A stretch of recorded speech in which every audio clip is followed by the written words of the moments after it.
करता करे न कर सके, शिव करे सो होए।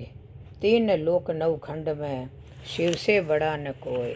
बोलो कैलाशपति महादेव की जय हो। सावन मास की सबको बहुत बहुत शुभकामनाएं। आज सावन का पहला सोमवार है। आपको भाकरिया सोमवार की कथा सुना रही हूँ। अम्बावती नगर में चारुदत्त नामक एक ब्राह्मण अपनी पत्नी के साथ रहता था। वह ब्राह्मण बहुत गरीब था, इसलिए भिक्षा मांगकर अपनी गुजर बसर करता था। ब्राह्मण और उसकी पत्नी भगवान शिव के भगत थे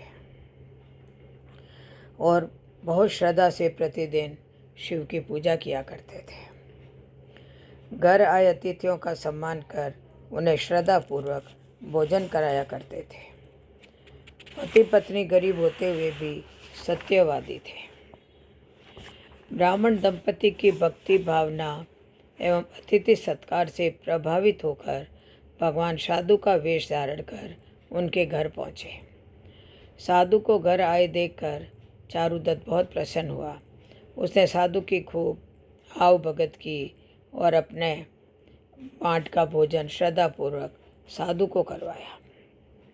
साधु महात्मा ने भोजन करते हुए चारुदत्त से पूछा, हे भूदेव, आप दुखी लगते हैं, क्या मैं आपकी मदद कर सकता हूँ? साधु के ये वचन सुनते ही चारुदत्त की आंखें भर आई।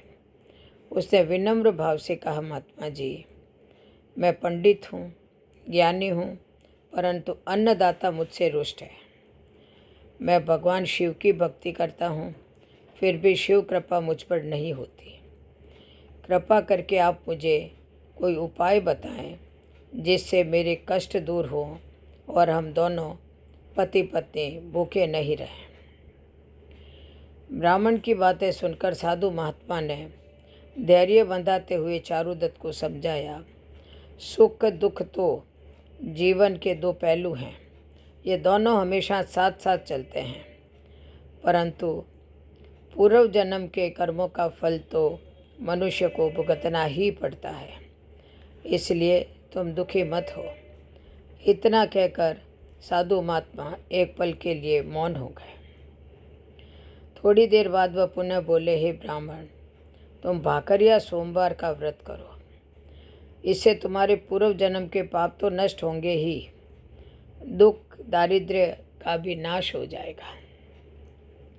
इस व्रत से भगवान शंकर तुम पर प्रसन्न होंगे। साधु की बातें सुनकर ब्राह्मण दंपति बहुत प्रसन्न हुए और मन ही मन उन्होंने भाकरिया सोमवार का व्रत करने का निश्चय कर साधु महात्मा को आदर सहित विदा किया। जब श्रावण मास का प्रथम सोमवार आया तो ब्राह्मण दंपति ने यह व्रत करना प्रारंभ किया। इस व्रत के प्रभाव से चारुदत्त के पूर्व जन्म के कष्ट पूरे दूर होते चले गए।